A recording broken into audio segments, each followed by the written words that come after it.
What is up? It is Dave, it is Duncan, back from Metal Epidemic for another album review. And for this review, Duncan and I have been checking out the new album from Squidcore duo Squid Pisser. The band's new album, Dreams of Puke, will be released on June 14th via SKiN GRAFT Records.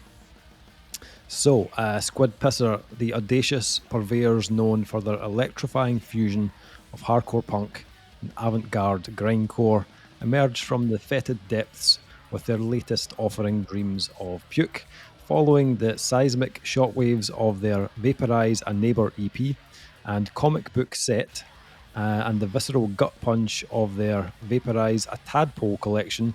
Squid Pisser's second full-length album is a ferocious beast that refuses to be tamed.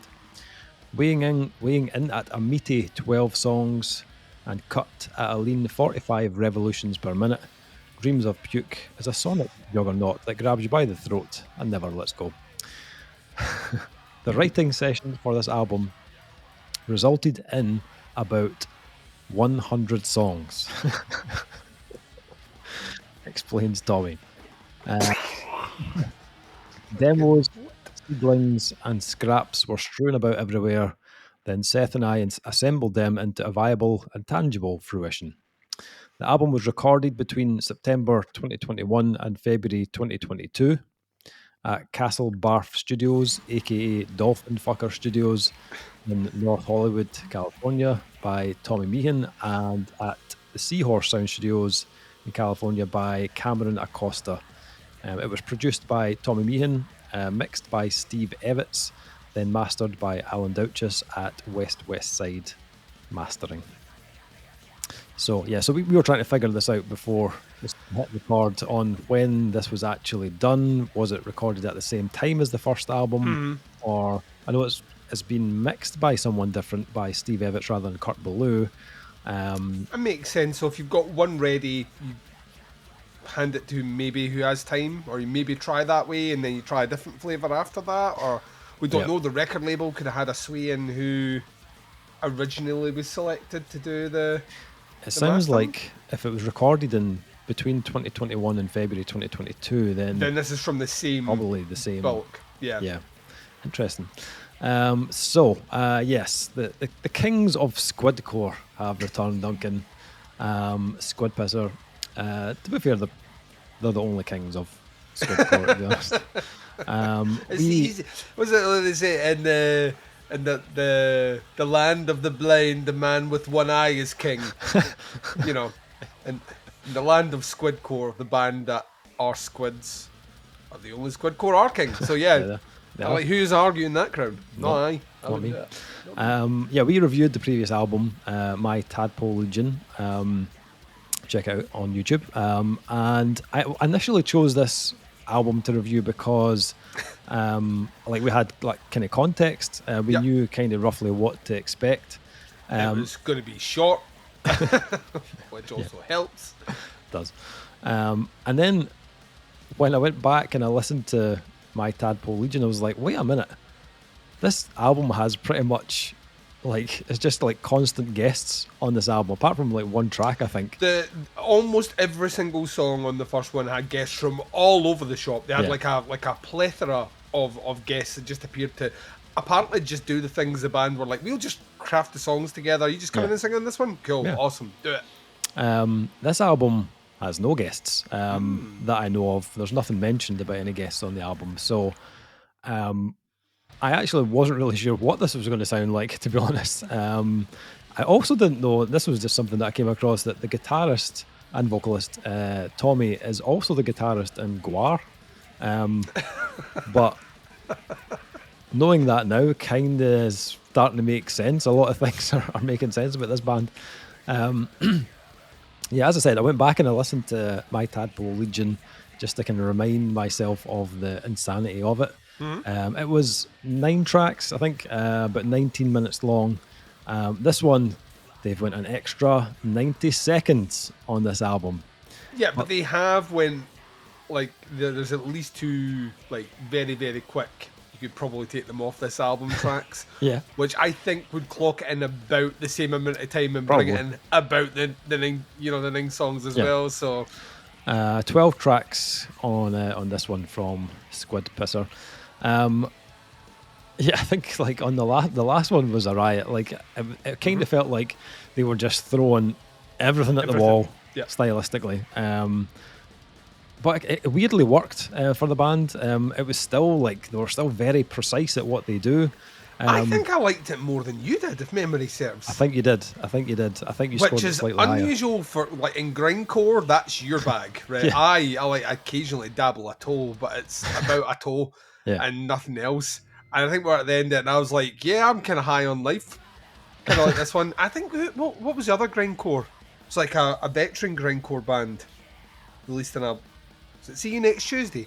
Yeah. Had released an album like about a month before. And I loved that as well. And I was like, maybe grindcore is my thing. But like, as much as they are grindcore, the previous album for me there was a lot more going on. But I also felt like the production, and it was maybe that Kurt Ballou rub on the mixing and mastering. The production had a very commercial feel to it. Yeah. Like, it was very clean. Like, very, very clean. And as a result, I was like, you could market this. Yeah, granted, it's not going to shift millions of units, but you could market this quite easily with a gimmick look, a really polished sound, and insanity, and go. Yeah. And that, to me, would work. So that was what they had as an edge, I felt personally. It's probably why I gravitated more to it, is like, because it sounded like everything was thrown against the wall. It was so clear. I could pick at everything. And I always felt they found a chorus, even if you only got it once, and even if you only played it for like 5 seconds. Yeah. You got a chorus, and when it kicked in, the riff was really memorable. Like, so... Yeah.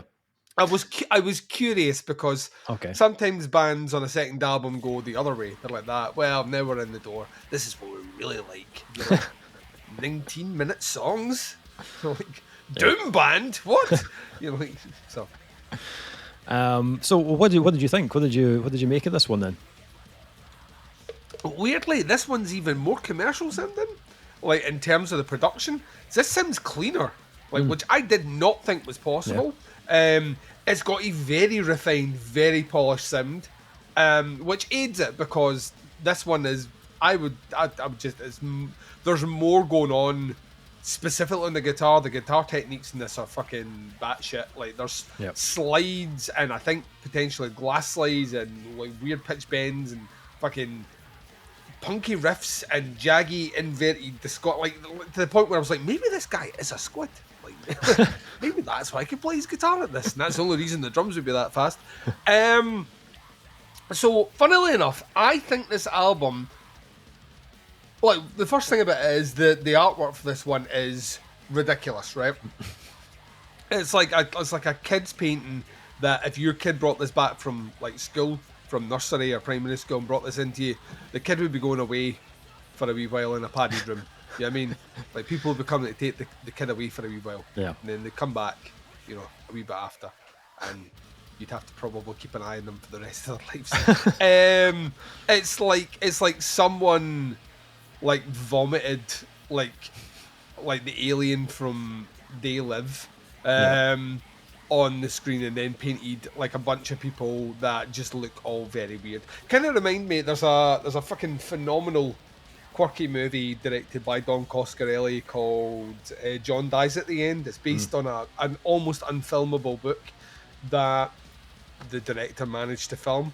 And they go to like an alternative universe where, like, throughout time, everything we did on our side has been done slightly different, and as a result, insects have taken over the planet. So there's like an insect race of humans, and that's kind of what Squid Pisser sound like. It's like, I understand the music, I understand it is music, but almost at every level of every bit of every song.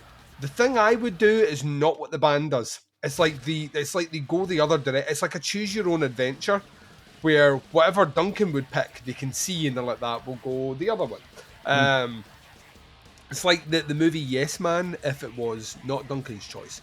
But weirdly, that's kind of why I love it. It fries your brain. There's no getting around it. This is 21 minutes of just anarchy, encapsulated anarchy. It's like putting a Mentos inside a Coke bottle and then shaking it up and then giving it to your 95-year-old grandmother and asking her to open it, and then watching it just like fucking hit her face, and then the ambulance comes, and then the family grieves, and then you're like, I don't know how it got there.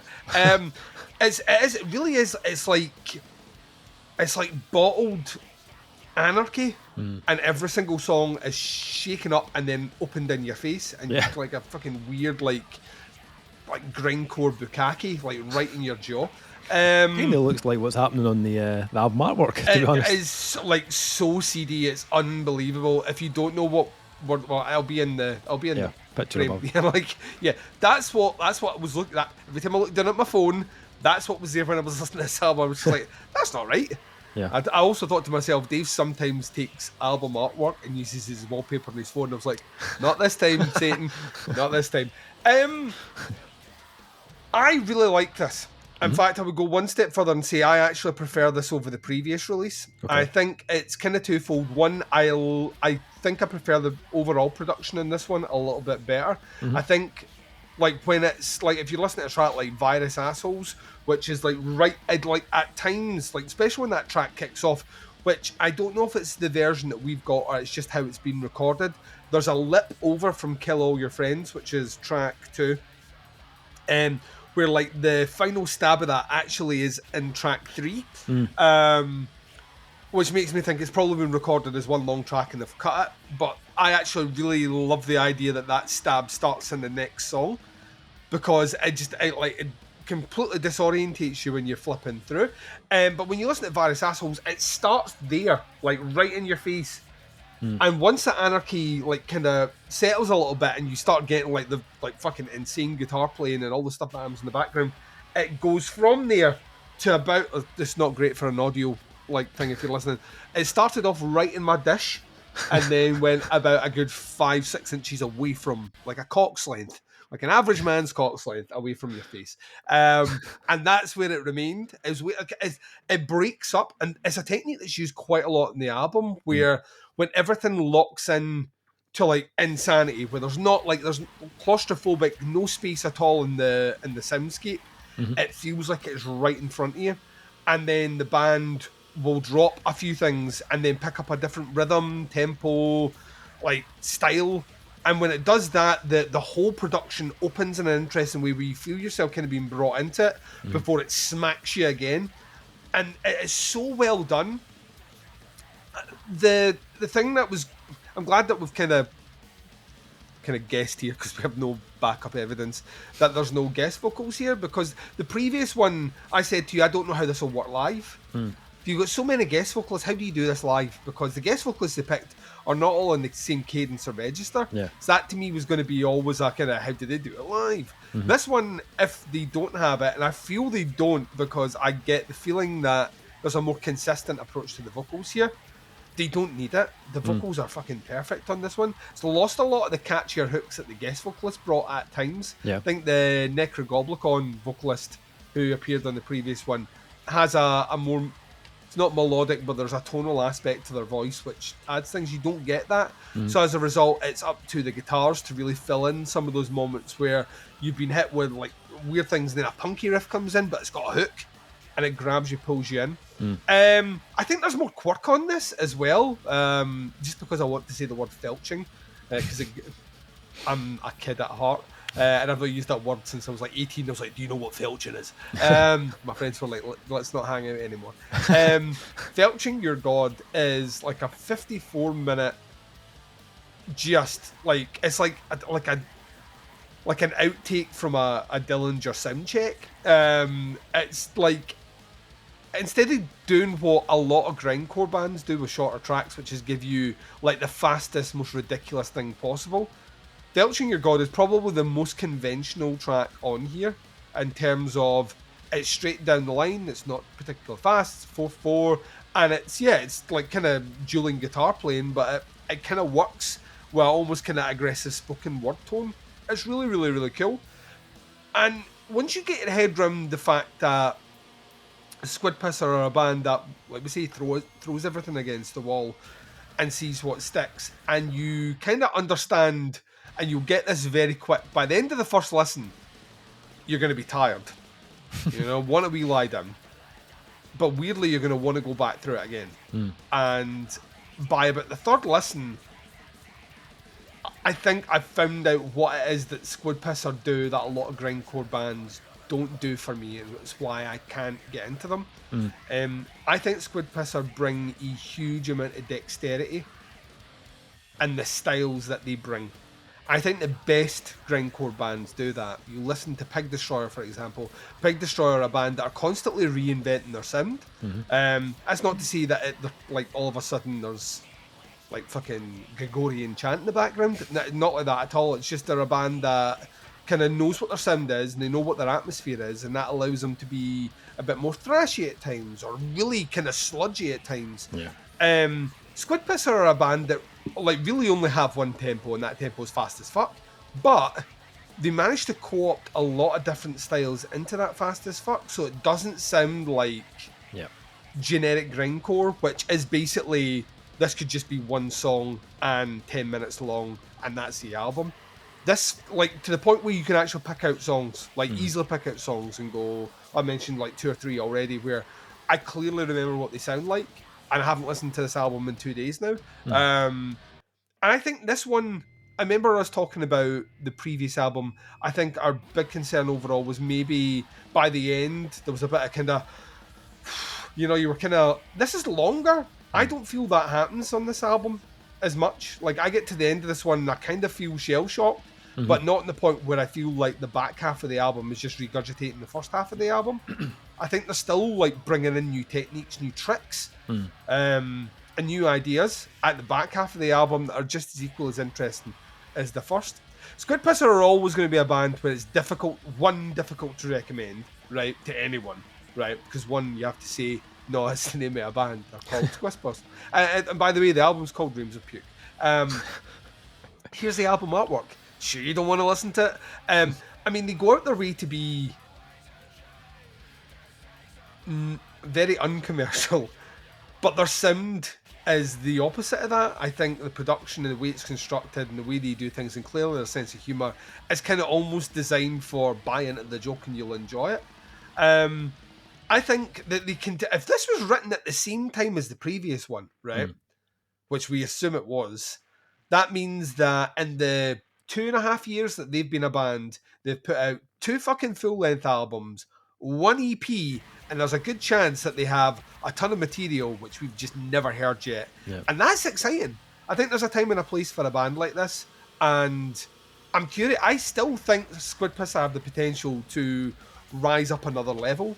And I think musically they show all the dexterity and all the promise of a band that could very, very easily like become almost a stalwart of the kind of weird kitschy corner of grindcore that they're in. So yeah, thought this was really good, man. I didn't miss a beat.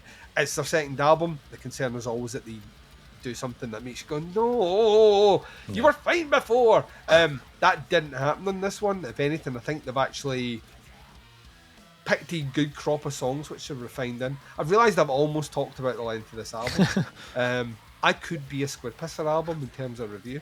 You were not. It wasn't that you didn't like it as much as I did, but that's not to say you didn't dislike the previous album. You actually had quite a lot of nice things to say about it. How did you get on with Dreams of Puke? Yeah, well, when I hit play on this, and the first track kicked in, I was like, oh fuck. They've gone full ballistic on this album. When I was like, is this what like taking spiked heroin feels like? I mean, it's all like for context. It's like the maddest drum fill it starts off with, and it's literally someone going woo woo woo woo on the guitar. You're like, it's so like non-conformist, like weird, trippy, like almost like what music would sound like if it was drunk. Just, and I was like, this might be a step too far for me. I'm not sure. If you've ever played Red Dead Redemption and you've taken your character into a bar and then made him drink a few things and then tried to walk and the screen goes, that's kind of what the first track sounds like. Yeah. So I was unsure. After track 1, I was like, oh god, this might be a wee bit too far. But Kill All Your Friends then kicks in, and I was like, oh, hold on a wee second, dear. I'm back in. This is like a more eccentric Dillinger escape plan. It has those like quite loose time signatures, like very kind of like mathy kind of type rhythms. The guitars are really jerky sounding, but it's still like coated in that Squid Pisser kind of oddness with the weird noises and electronics. But then it also had moments where they lock into something and play something that's a touch more kind of direct and a little bit more kind of groove orientated as well. It's still got that feeling like it just could go nuts at any given moment, but I like the fact that there was a kind of moment where you could kind of grab onto it, and there are some more of those kind of straighter moments kind of scattered throughout this like 20 minute album. Sometimes it's a bit more on the punk side. You get a bit of that on Virus Assholes, or they wedge it between these really like grindy parts on like GAC Action Gods. And I think for me, it was a clever move on this one. And it kind of blows my mind a little bit that this might have been written at the same time as the other album, because it's like they've written like two albums with completely like different ideas. It wasn't just like, oh, here's 100 tracks and we're going to just split these into two albums. It's like they've kind of separated them, but it's the stuff they've picked for this album all kind of works on the album. Yeah, also makes sense if you're putting all the guest vocal appearances on one album. You just get that out the way. Right? Makes sense. We had now, loads of guests absolutely. in, we'll just do that all in one album. Yeah. I actually, with context, appreciate that decision a lot more. Yeah, and although this is not like the most accessible style of music, I think those little sections that they've added, the little kind of snippets of grooves, make this a little bit easier to digest. There's a kind of heavy part at the end of The Hottest Load, which was like, it's very Dillinger Escape Plan in terms of the chords and the kind of rhythm, but it's still got like the band's kind of personality all over it. Dave, every ejaculation from me is The Hottest Load. That's how I rank it. On temperature.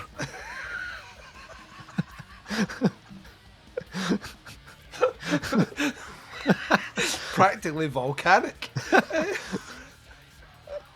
Love Lava. That could be the name of the next album. You can have that, Squid Pisser. Love Lava. Love Lava. Well, you've mentioned Dillinger a few times. Yeah. When this, like, if you're listening to this on an Apple device, other devices are available. When an album finishes, if you've got your set like mine, the Genius picks. Oh, like something that's the Apple Genius picks something adjacent. When this album finished, 43% burnt. Come on, I was like, so this, it knows its shit. Yep. It knows its shit. It is a genius. Yeah, personality is not something this album is lacking. It's ripping right out of it. I think, yeah, when you hear this band, you kind of know that it's Squid Pisser straight away. Their approach to electronics and weird kind of textures throughout the album is brilliant. It's very quirky, but it adds so much kind of detail to the album. There's so much going on in the background of the album. I feel like if you stripped out the guitars on this, it's still really interesting to listen to. It would still completely work. Yeah, it would still be kind of more avant-garde, almost industrial, actually. Yeah. It's balanced really well. I think that's something they've actually nailed on this release and gotten better at. And weirdly, they've recorded this at the same time, but the weirdness of the band doesn't become like a gimmick or like kind of overpower everything else. There's still a ton of moments that will grab your attention out with all the kind of electronics and samples. I actually found this album musically more memorable than the previous album.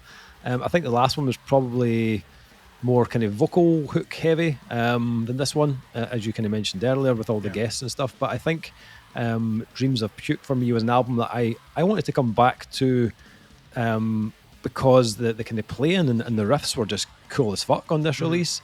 And I said it in the last review, but the playing is easy to overlook because of everything that's going on, but it's outstanding. Like the level of musicianship on this album is incredible. These guys have not sloppy either, because the production doesn't allow it to be sloppy. True.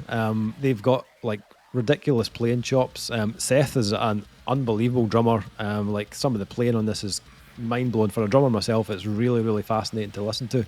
And Tommy's clearly a very talented guy. Vocally, I was curious to see like how this would sound without all the guests. And it's actually much more vocally consistent on this album. God, I think Tommy doing all the vocals actually really works incredibly well. He has so many sides to his voice as well that it never sounds like he's just using the same like part of his voice or the same like vocal register over and over. A great example of that is like Splatter the Master. Or even the closer, Lord of the Slog, where we get these kind of little vocal hooks with big kind of layered melodies in it, which I really liked. They sounded awesome. And in turn, where I had an issue with the previous album being, I felt it was kind of slightly weaker towards the end. I feel this album actually gets better as it goes on, and it goes out on a proper high. And I think that was what kind of made me want to come back to this more. It kind of leaves you wanting more. The last album for me was one that I did feel like I needed to take a bit of a break from before I spun it again. But with this, I was much more inclined to play it, straight away after it had finished. Once again, these guys never really opt for like a production crew that don't deliver the goods. Oh yeah. As we said last time, they had Kurt Ballou mixing the album. This time they've got Steve Evans mixing the album. And once again, I think Alan Douch just did the last one as well. He's doing the mastering. The previous one, yeah. Another like production powerhouse duo. It sounds awesome. I think this production is slightly kind of meatier in places, and I think that really works when it's delivering those kind of slightly heavier guitar parts.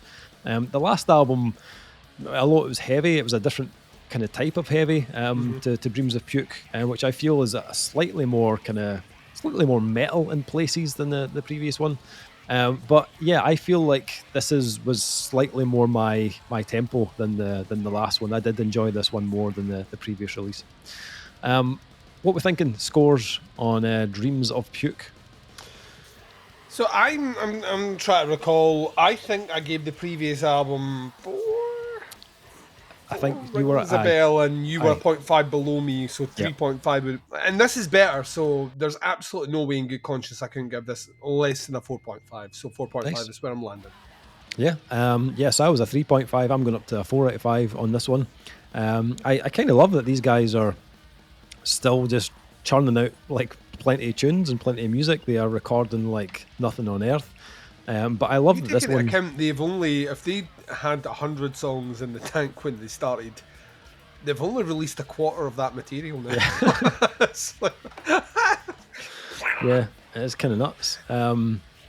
But yeah, I really enjoyed this. I found this one, it's not an accessible style of music, but I found this more accessible than the previous album due to its kind of slightly heavier tones for me. So yeah, thoroughly enjoyed it.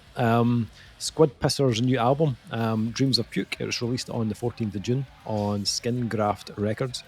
I'll put links below to the band, the pre-order on Bandcamp and stuff so you can check it out. Let us know what you think. Have a wee listen. That is the review. Thanks for checking out. We'll be back with another review very soon, but until then, take care. Speak to you soon. Bye, everyone.